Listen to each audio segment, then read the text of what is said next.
जिंदाबाद, मोदी मोदी मोदी मोदी। जय मां दंतेश्वरी।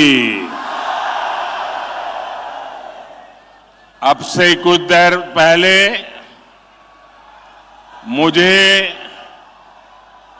दंतेश्वरी माता मंदिर में देवी का दर्शन करना और मां के आशीर्वाद लेने का सौभाग्य मिला। मैं महाराजा प्रवीर चंद्र भंजदेव जी को भी पुनः अपने श्रद्धा सुमन अर्पित करता हूं। मैं जब भी बस्तर आया हूं, जगदलपुर आया हूं, आप सभी साथियों ने हर बार इतना प्यार दिया है, इतना प्यार दिया है, इतने आशीर्वाद दिए हैं।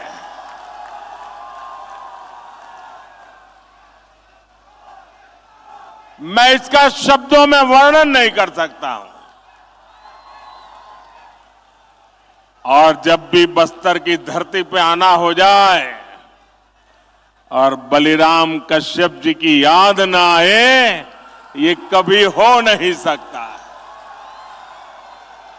अगर सच्चे अर्थ में बस्तर को समझना, क्योंकि मैं यहां संगठन का काम करता था,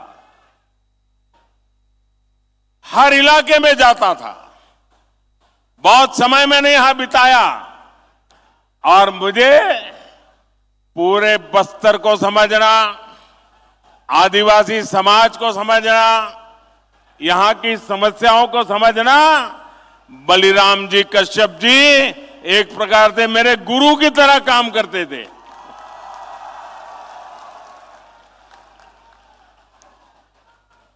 साथियों, मेरा निरंतर प्रयास है कि आपके इस आशीर्वाद को यहां का विकास करके लौटाऊं, दिन रात परिश्रम करके, आपकी सेवा करके ये कर्ज मैं चुका सकूं।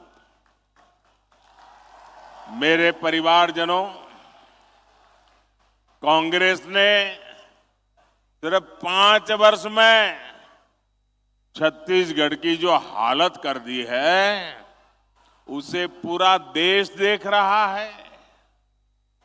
कांग्रेस के विधायकों और मंत्रियों ने जो कारनामे यहां किए हैं, उससे हर कोई त्रस्त है। चारों तरफ भ्रष्टाचार का बोलबाला है। छत्तीसगढ़ में अपराध चरम पर है। हत्याओं के मामले में छत्तीसगढ़ अग्रणी राज्यों में पहुंच चुका है। कभी कभी तो लगता है राजस्थान और छत्तीसगढ़ के बीच स्पर्धा चल रही है कि कहां सबसे ज्यादा हत्याएं होती है, कहां सबसे ज्यादा लूट होती है, कहां सबसे ज्यादा महिलाओं पर अत्याचार होते हैं। राजस्थान और छत्तीसगढ़ आजकल एक दूसरे की स्पर्धा में लगे हुए हैं। छत्तीसगढ़ में विकास या तो पोस्टर और बैनरों में दिखता है या फिर कांग्रेस के नेताओं की तिजोरी में दिखता है। कांग्रेस ने छत्तीसगढ़ को अगर दिया है तो वो है झूठा प्रचार और घोटालेबाज सरकार। झूठे प्रचार की आड़ में ये लोगों की आंख में धूल झोंकते हैं और आकंठ भ्रष्टाचार करते हैं। इसलिए आज छत्तीसगढ़ के कोने कोने से एक ही आवाज आ रही है। हर कोने से एक ही आवाज आ रही है। छत्तीसगढ़ का हर एक व्यक्ति एक ही बात कह रहा है। छत्तीसगढ़ कह रहा है, आओ नहीं सहीबो, आओ नहीं सहीबो, बदल के रहीबो, बदल के रहीबो, आओ नहीं सहीबो, बदल के रहीबो। मेरे परिवारजनों, ये बस्तर, ये दंडकारण्य आज बना हो ऐसा नहीं है। यहां आदिवासी मेरे भाई बहन, मोदी प्रधानमंत्री बना उसके बाद आकर के नहीं बसे हैं। भाजपा की सरकार बनने के बाद ये मेरे आदिवासी भाई बहन नहीं आए। अरे यहां के लोग तो तब भी थे जब प्रभु श्री राम यहां आए थे। मेरे आदिवासी भाई बहन चाहते थे, इसलिए ही अटल जी की सरकार ने अलग छत्तीसगढ़ का निर्माण किया। भाजपा सरकारी थी, अटल जी की सरकार थी, जिसने केंद्र में अलग जनजातीय अलग मंत्रालय बनाया, जनजातीय विकास के लिए अलग बजट बनाया और जनजातीय विकास के लिए पूरी सरकार के अंदर एक विभाग खड़ा कर दिया। और कांग्रेस ने इतने दशकों का क्या किया भाई? कांग्रेस ने बस्तर को भी दशकों तक नजरअंदाज किया। आप लोगों की परवाह ही नहीं की। उनके दो चार ठेकेदारों को संभालते थे और वही आपसे वोट लेकर के उनको दे देते थे, उनकी गाड़ी चल जाती थी, उनको आपकी परवाह ही नहीं थी। ये भाजपा सरकार है, यहां मेडिकल कॉलेज, इंजीनियरिंग कॉलेज बनाए। भाजपा सरकार ने दंतेवाड़ा में एजुकेशन सिटी बनाई और मैं तो उसको देखने गया था। साथियों, मैंने अपने जीवन का बड़ा हिस्सा, ये मेरा सौभाग्य रहा है कि राजनीति में आने से पहले मेरे जीवन के बहुत वर्ष मैंने आदिवासी क्षेत्रों में गुजारा है। मेरा तो आपसे सीधा नाता है, दिल का नाता है। मुझे गर्व है कि देश की पहली आदिवासी महिला राष्ट्रपति बनाने का गौरव भी भाजपा को मिला है। आप जानते हैं, कांग्रेस की तुलना में भाजपा सरकार आदिवासी समाज के लिए 5 गुना ज्यादा बजट देती है। अगर वो 1 रुपया देते थे तो हम 5 रुपया देते हैं, ये 100 रुपया देते थे तो हम 500 रुपया देते हैं। भाजपा सरकार ने ही 15 नवंबर यानी भगवान बिरसा मुंडा के जन्म दिवस को जनजातीय गौरव दिवस घोषित किया। हमारी सरकार आदिवासी सेनानियों और क्रांतिवारों को समर्पित स्वतंत्रता सेनानी म्यूजियम बनवा रही है।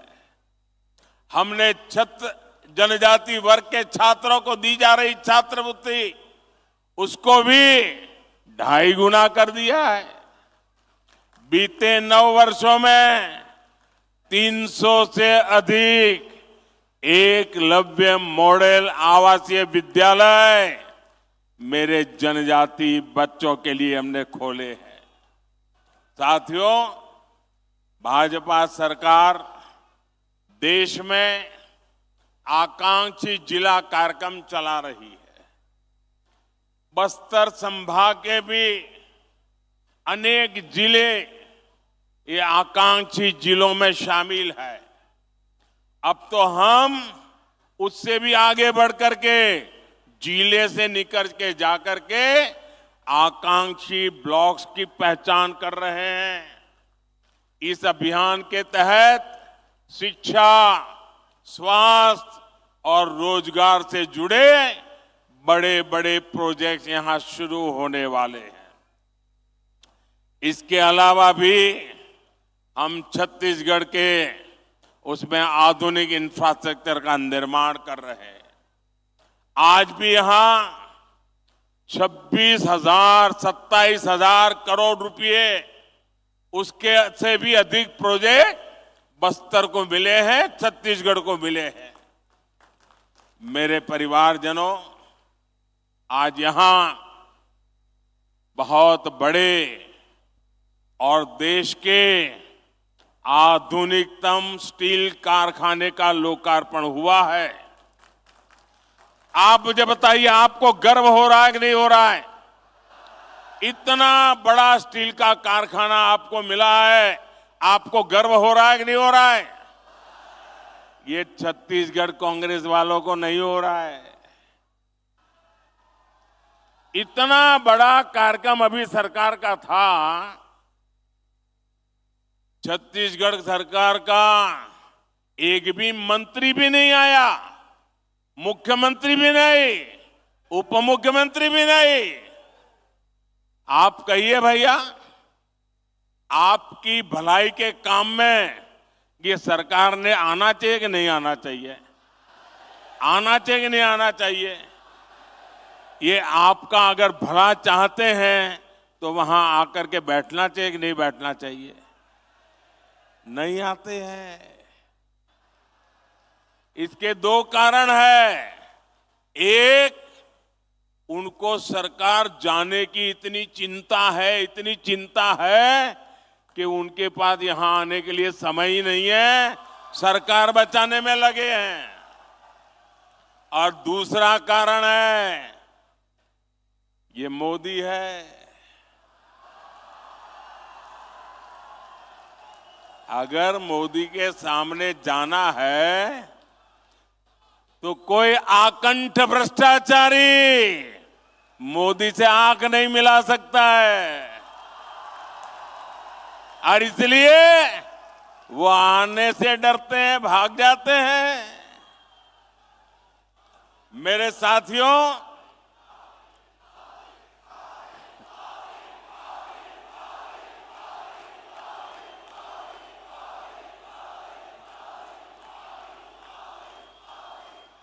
ये स्टील का कारखाना, मुझे याद है हमारे बलिराम जी कश्यप उस जमाने से हमें क्या करते थे। इस कारखाने की मांग आप सभी दशकों से कर रहे थे। हमारी जब मुख्यमंत्रियों की मीटिंग होती थी, मैं गुजरात से मुख्यमंत्री के नाते मीटिंग में आता था दिल्ली में, रमन सिंह जी छत्तीसगढ़ के मुख्यमंत्री के नाते आते थे और हर मीटिंग में रमन सिंह जी स्टील के कारखाने के लिए जोर से आवाज उठाते थे। आपकी आवाज वो वहां पहुंचाते थे। लेकिन आप जानते हैं कांग्रेस ने ये मांग क्यों नहीं मानी? इसके पीछे कांग्रेस के कट, कमीशन और करप्शन की बोलबाला थी, सोच पड़ी थी। लंबे समय तक कांग्रेस की नीति रही है, क्या करते थे?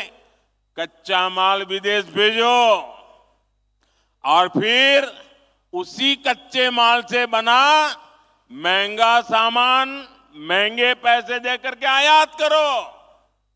कहते हैं ना, गेहूं बाहर भेजो और फिर ब्रेड बना करके लाओ। क्या ऐसा कोई करता है भाई? ऐसा कोई करता है क्या? आप मुझे बताइए, आप जो घर में चावल खाते हैं तो क्या ऐसा कोई करता है कि पहले उसका धान विदेश भेजा जाता है, फिर वो धान विदेश में धुला जाता है, फिर वो धान विदेश में साफ किया जाता है, फिर धान को वहीं विदेश में भी पकाया जाता है और फिर वो पका पकाया चावल आपको खाने के लिए मिल जाता है। ऐसा कभी होता है क्या? आप अपना धान अपना चावल खुद ही करते कि नहीं करते हैं? आप धान भी यहीं उगाते हैं, उसे साफ भी यहीं करते हैं, यहीं पकाते हैं और यहीं अपने घर में खाते भी हैं। लेकिन कांग्रेस को ये करने में कट की कट हो जाती है, कमीशन नहीं मिलता है। इसलिए क्या किया उन्होंने, ये हमारे इलाके में जो आयरन ओर है ना, ये दुनिया का उत्तम से उत्तम आयरन ओर है,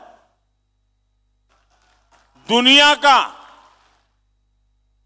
ये हमारे बस्तर में है। लेकिन ये क्या करते थे, आयरन ओर में से स्टील यहां बनाने के बजाय, जिसका कोई हिसाब किताब न हो, कितना माल निकाला पता न चले, जितना उठा सकते हो उठाओ, विदेश भेज दो और बीच में मलाई खा लो। कोई भी सरकार होती तो उसकी प्राथमिकता होती कि यहां बस्तर में ही स्टील का कारखाना लगाए। लेकिन कांग्रेस ने यहां से कच्चा माल निकाला और फिर कच्चा माल ही विदेश भेज दिया। इसमें कांग्रेस के नेताओं ने कमाया, यहां के नौजवानों को कुछ नहीं मिला। बस्तर के नौजवान मजदूरी करने के लिए दूसरे राज्यों में जाने के लिए मजबूर हो गए। लेकिन भाइयों बहनों, ये मोदी है, आपके बीच में पला बड़ा है, इसलिए आपका ही सोचता है। गरीब की चिंता, गरीब के हित, यही मोदी के दिमाग में भरा पड़ा रहता है। इसलिए हमने दिल्ली में, मुझे आपने सेवा करने का मौका दिया, हमने बस्तर में स्टील कारखाने का काम तेजी से पूरा करवाया। भाजपा सरकार ने लगभग 24,000 करोड़ रुपए स्टील के कारखाने पर लगाए। इससे इस क्षेत्र के 50-55 हजार साथियों को रोजगार मिलना तय हुआ है। सरकार ने यह भी तय किया है कि स्टील की जो प्लांट की क्षमता है उसको और बढ़ाना है, मुझे और पूंजी लगानी है ताकि ज्यादा लोगों को काम मिले। यानी स्टील प्लांट पर अब जी हजारों करोड़ रुपयों का और निवेश होने वाला है।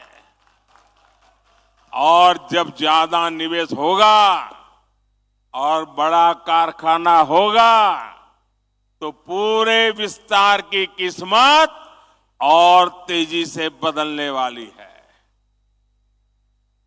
अब मैं आपको बताता हूं, मेरे यहां गुजरात में स्टील बनाने का एक कारखाना है। वहां तो आयरन ओर भी नहीं है, हम बाहर से लाते हैं। लेकिन स्टील कारखाना होने के कारण कार बनाने के अनेक कारखाने वहां लग गए, गाड़ियां बनाने, क्योंकि स्टील की उनको जरूरत थी, पास में ही मिल जाता था। अब यहां स्टील बन रहा है ना, और भी कारखाने यहां लगने वाले हैं। और यहां पर करीब 1.5 लाख साथियों के लिए नौकरी की, रोजगार की संभावना बनेगी।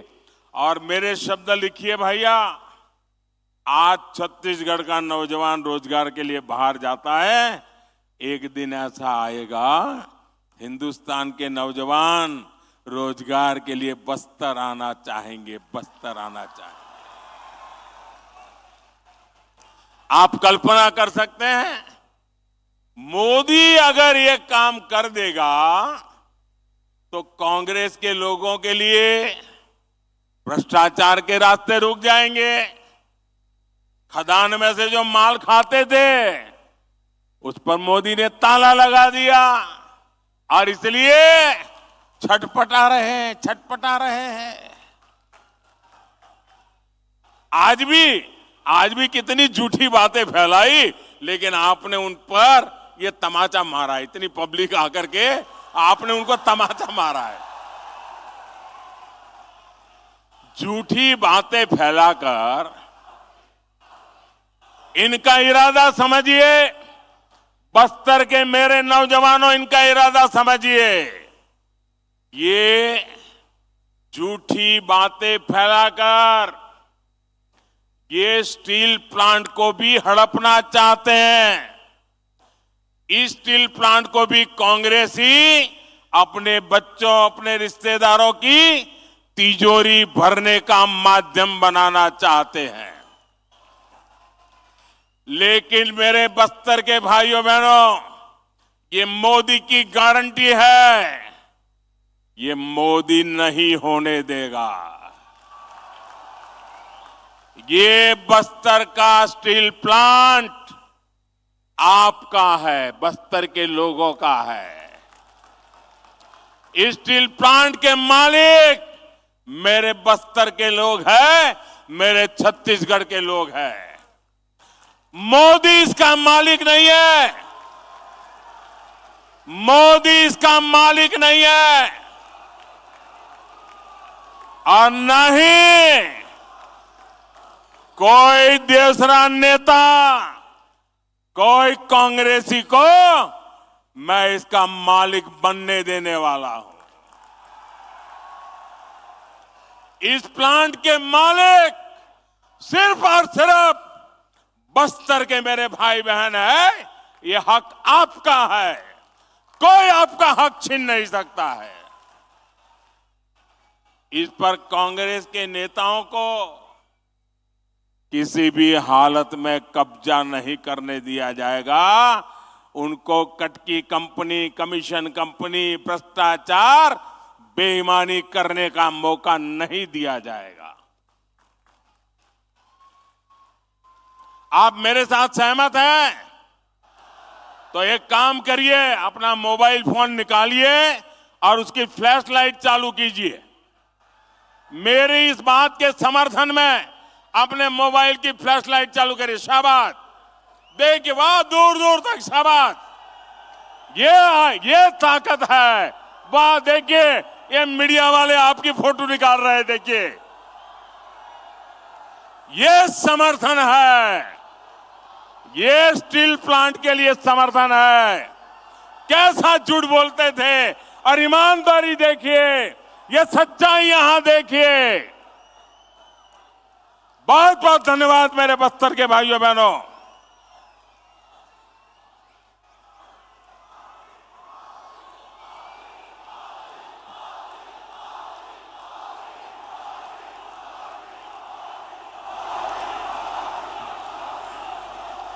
मेरे परिवारजनों, कांग्रेस का ट्रैक रिकॉर्ड दिखाता है कि उसे छत्तीसगढ़ के लोगों की परवाह नहीं है। उसकी प्राथमिकता सिर्फ और सिर्फ छत्तीसगढ़ की संपदा को लूटना है।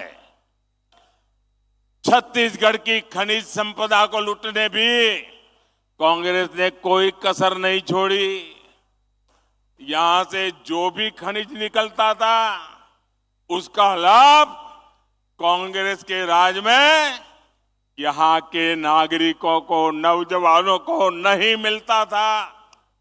इसलिए दिल्ली में भाजपा सरकार बनने के बाद खनिज से जुड़ी नीति में हमने बड़ा बदलाव किया।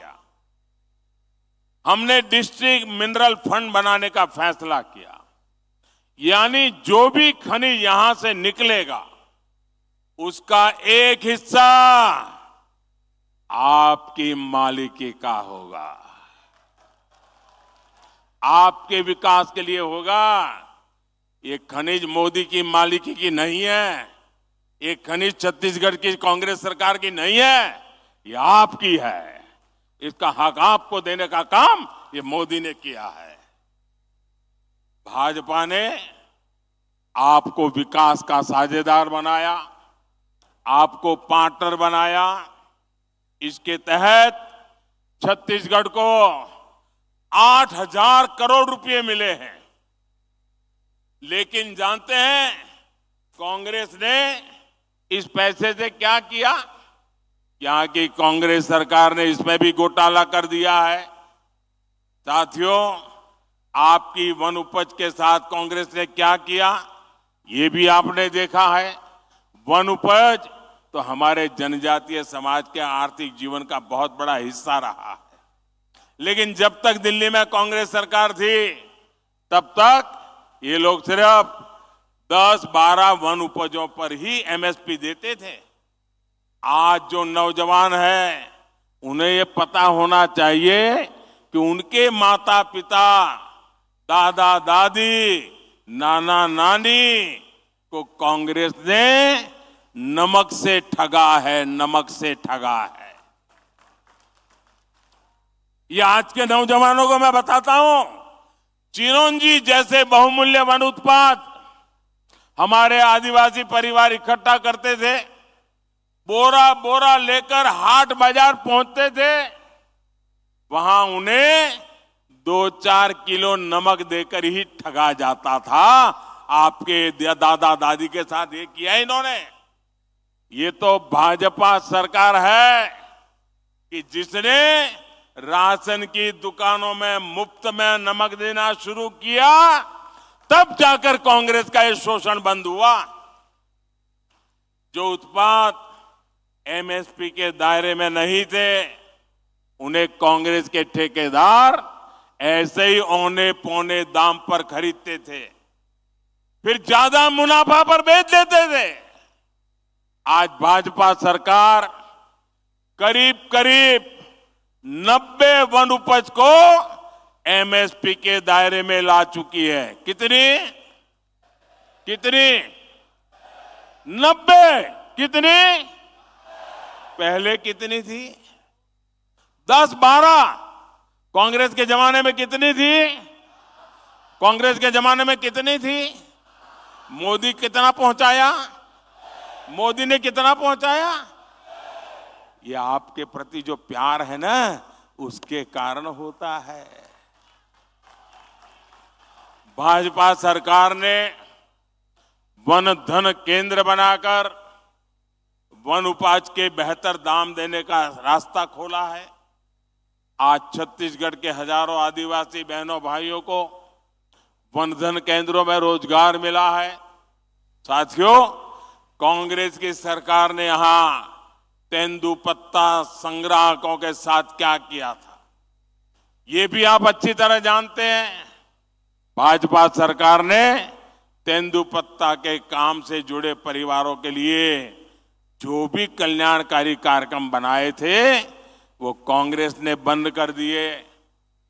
बोनस कभी मिलता है, कभी नहीं मिलता, मिलता है तो कम मिलता है, और पाना है तो कांग्रेस वाले का कुर्ता पकड़ के जाना पड़ता है, उसके जेब में कुछ डालना पड़ता है। तेंदुपत्ता की खरीदी कभी होती है, कभी नहीं होती है। आदिवासियों का ऐसा शोषण अब छत्तीसगढ़ में नहीं चलेगा। जैसे ही यहां भाजपा सरकार बनेगी, वैसे ही तेंदुपत्ता संग्राहकों के लिए के पहले की तरह ही बेहतर व्यवस्था बनाई जाएगी। साथियों, मैं आज छत्तीसगढ़ के धान किसानों को भी मेरे दिल की एक बात बताना चाहता हूं। कांग्रेस आपको धान की कीमतों के नाम पर धोखा दे रही है, झूठ बोल रही है। सच्चाई ये है कि छत्तीसगढ़ के धान किसानों का दाना दाना याद रखेंगे? मैं जो क्या याद रखेंगे कि भूल जाएंगे? गांव गांव जाके बताएंगे? छत्तीसगढ़ के धान किसानों का दाना दाना केंद्र सरकार खरीदती है, मोदी सरकार खरीदती है। भाजपा सरकार ने 1,00,000 करोड़ रुपए छत्तीसगढ़ के धान किसानों को दिए हैं।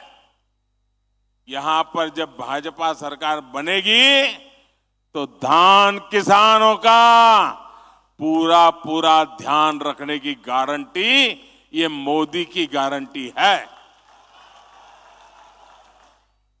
मेरे बस्तर के भाइयों बहनों, मेरे छत्तीसगढ़ के भाइयों बहनों, मेरे छत्तीसगढ़ के नौजवान, मेरे बस्तर के नौजवान, मोदी आज कहने आया है, आप मेरे शब्द लिख करके रखिए, आपका सपना ही मोदी का संकल्प है। यही मोदी की गारंटी है। आज बस्तर सहित पूरे देश में आयुष्मान भारत योजना के तहत हेल्थ एंड वेलनेस सेंटर बने हैं। मकसद ये है कि दूर सुदूर की मेरी आदिवासी बहनों को इलाज के लिए नजदीक ही सुविधा मिले। पूरे छत्तीसगढ़ में ऐसे लगभग 6,000 अस्पताल बनाए जा चुके हैं। इनमें से 1,000 से अधिक Ayushman health and wellness centre तो सिर्फ और सिर्फ ये मेरे बस्तर संभाग में है। मोदी ने ही आपके 5 लाख रुपए तक मुफ्त इलाज का प्रबंध किया, गरीब को मुफ्त राशन की व्यवस्था की, पक्के घर का इंतजाम किया, बिजली और पाइप से पानी का प्रबंध किया, आदिवासी परिवारों के बेटे बेटियों के स्वरोजगार के लिए सरकार विशेष स्टैंड अप इंडिया योजना चला रही है। साथियों, आज मैं बस्तर के छत्तीसगढ़ के युवा साथियों को भी एक बात बताना चाहता हूं। जो पहली बार अपना वोट डालने जा रहे हैं वो नौजवान, मेरी बात सुनिए। आपको 2014 से पहले की घटनाओं के बारे में जानना जरूरी है। 2014 से पहले दिल्ली में जो सरकार थी ना, अखबारों में बड़े बड़े घोटाले छाए रहते थे। लाखों करोड़ों के घोटाले, यही खबरें होती थी और पूरी दुनिया में हमारे देश का नाम पूरी तरह बदनाम करके रखा था। 2014 में देश ने कांग्रेस की सरकार को उखाड़ फेंका और पूर्ण बहुमत की भाजपा सरकार दिल्ली में बनाई। आज घोटालों के बजाय दुनिया में भारत के गौरव की चर्चा होती है, भारत के सामर्थ्य की चर्चा होती है। आप मुझे बताइए, आज दुनिया में हिंदुस्तान का डंका बज रहा है कि नहीं बज रहा है? ऐसे नहीं, पूरी ताकत से बताइए, हिंदुस्तान का डंका बज रहा है कि नहीं बज रहा है? अमेरिका में हिंदुस्तान का डंका बज रहा है कि नहीं बज रहा है? यूरोप में हिंदुस्तान का डंका बज रहा है कि नहीं बज रहा है? जापान में हिंदुस्तान का डंका बज रहा है कि नहीं बज रहा है? सिंगापुर में हिंदुस्तान का डंका बज रहा है कि नहीं बज रहा है? आपको गौरव होता है कि नहीं होता है? आपका माथा ऊंचा होता है कि नहीं होता है? इसलिए मेरा युवा साथियों, आपको एक बात जरूर ध्यान रखनी है। आज देश के बहुत कम राज्यों में कांग्रेस की सरकारें बची हैं और एक बार जाती है ना, 25-25 साल तक वापस नहीं आती है। और इसलिए जब इनके पास सरकारें ही कम है तो लूट का माल कुछ ही जगह से लूटना पड़ता है। इसलिए जहां भी इनकी सरकार बनती है वो जम करके लूटते हैं। पूरे हिंदुस्तान में उन्होंने राजस्थान, छत्तीसगढ़ ऐसे राज्य को लूट का सबसे बड़ा खजाना बना दिया है।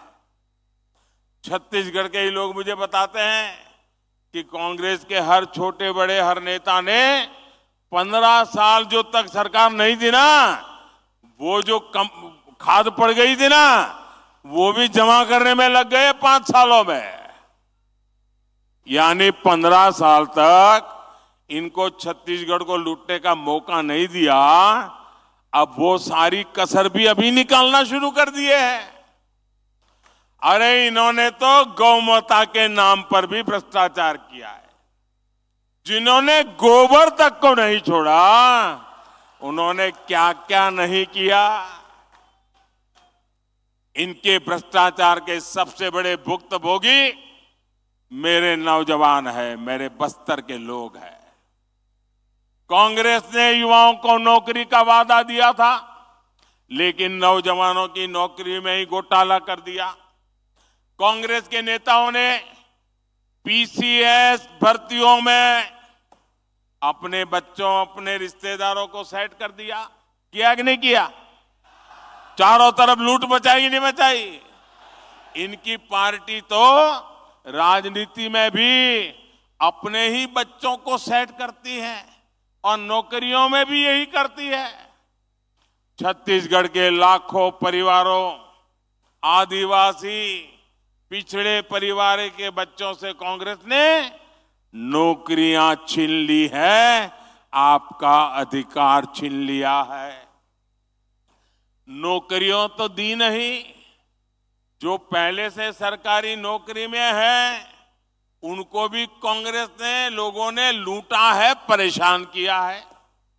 ट्रांसफर पोस्टिंग को लेकर यहां सरेआम भ्रष्टाचार हो रहा है, बोली बोली जाती है, ऐसे ही उगाई की जा रही है। इसलिए छत्तीसगढ़ कह रहा है, औ नहीं सही वो बदल के रही वो, औ नहीं सही वो,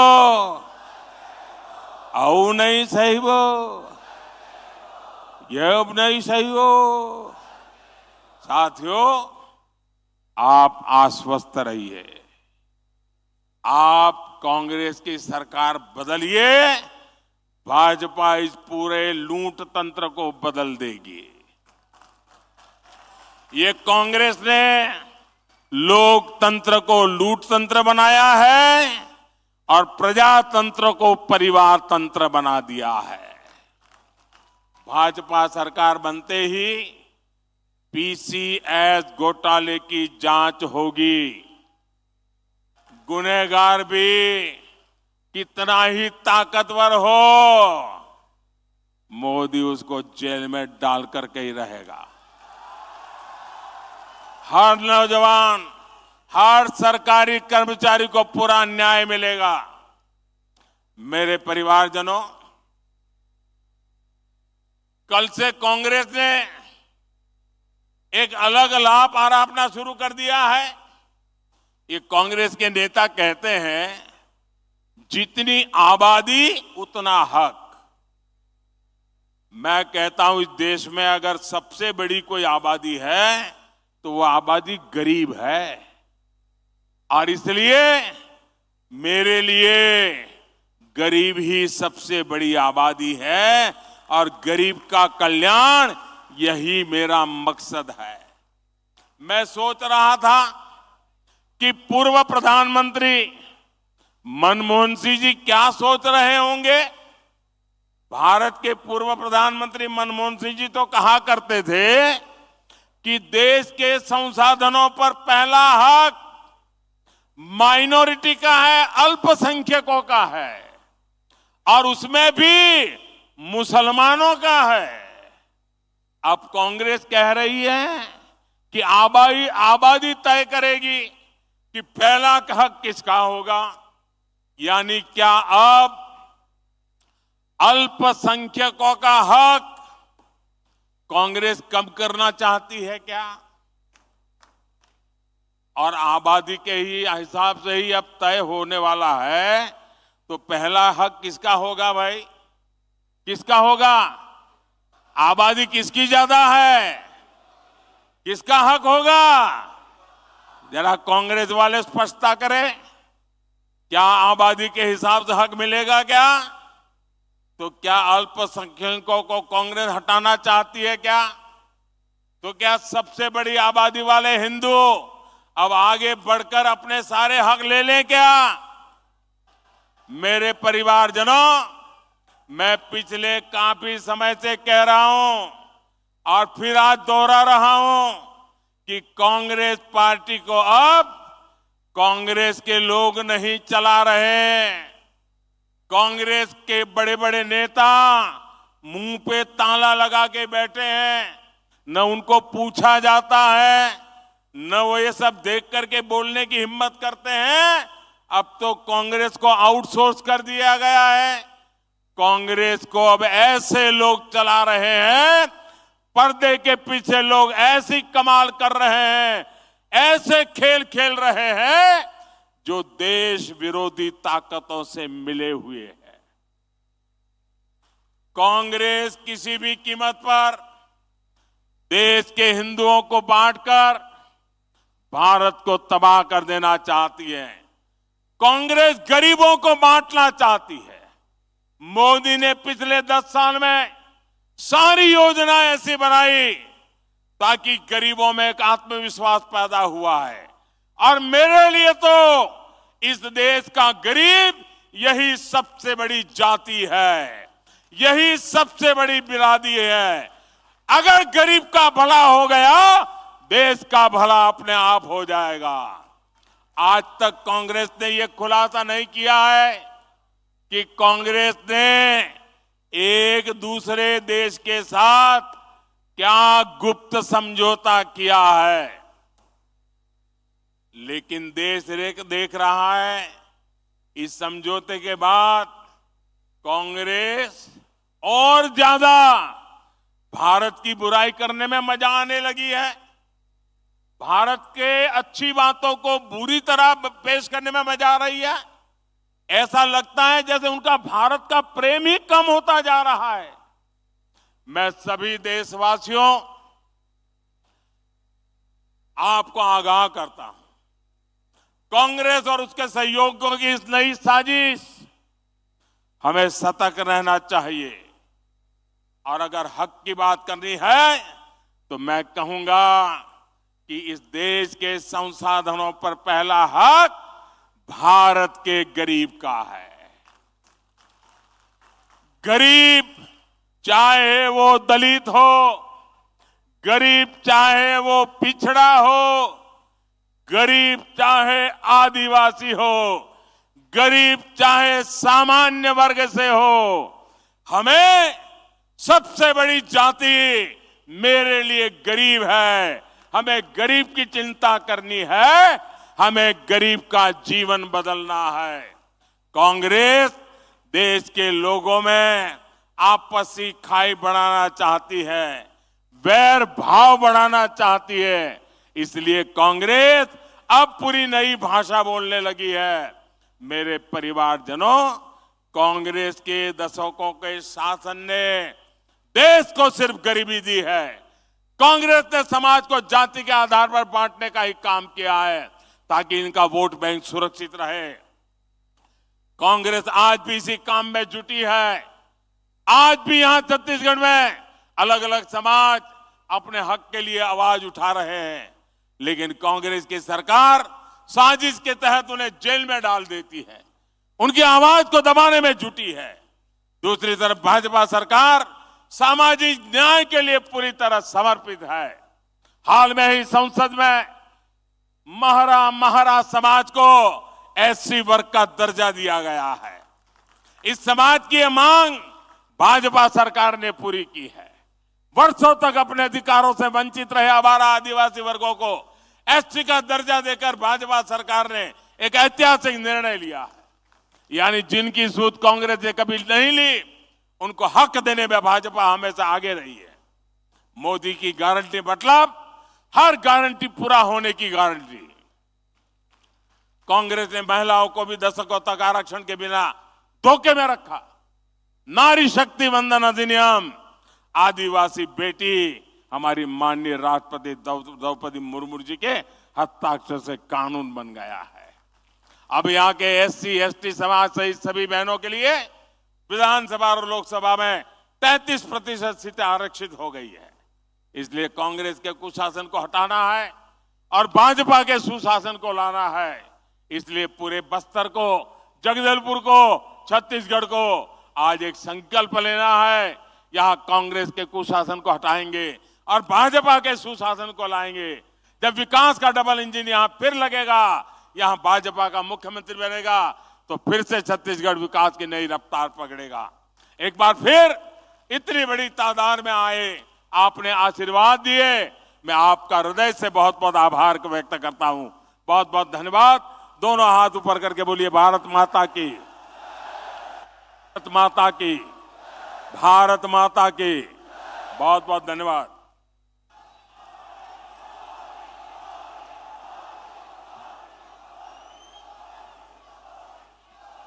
अपने अपने स्थानों से खड़े होकर के माननीय प्रधानमंत्री जी का धन्यवाद ज्ञापित करिए। माननीय प्रधानमंत्री जी ने हमारे बस्तर को 25,000 करोड़ की नगरनार स्टील प्लांट सौगात में दी है। हम सभी उनका आभार व्यक्त करते हैं। मैं सुश्री लता हुसैन जी से आग्रह करूंगा कि वो आए और आभार प्रदर्शन करें। नरेंद्र मोदी जिंदाबाद, नरेंद्र मोदी जिंदाबाद, मोदी मोदी मोदी मोदी। बस्तर की संपत्ति को बस्तर वासियों को समर्पित करने वाले विश्व के सबसे लोकप्रिय जननायक, विश्व कल्याण की दिशा में कार्य करने वाले जननायक, भारत को पुनः विश्व गुरु बनाने के लिए अपना सर्वस्व समर्पण करने वाले जननायक, लोगों के हृदय में विराजमान विश्व के सबसे लोकप्रिय नेता, भारत के यशस्वी प्रधानमंत्री माननीय नरेंद्र मोदी जी, आपने अपना बहुमूल्य समय और आशीर्वचन हम सबको दिया। आपका समस्त जनता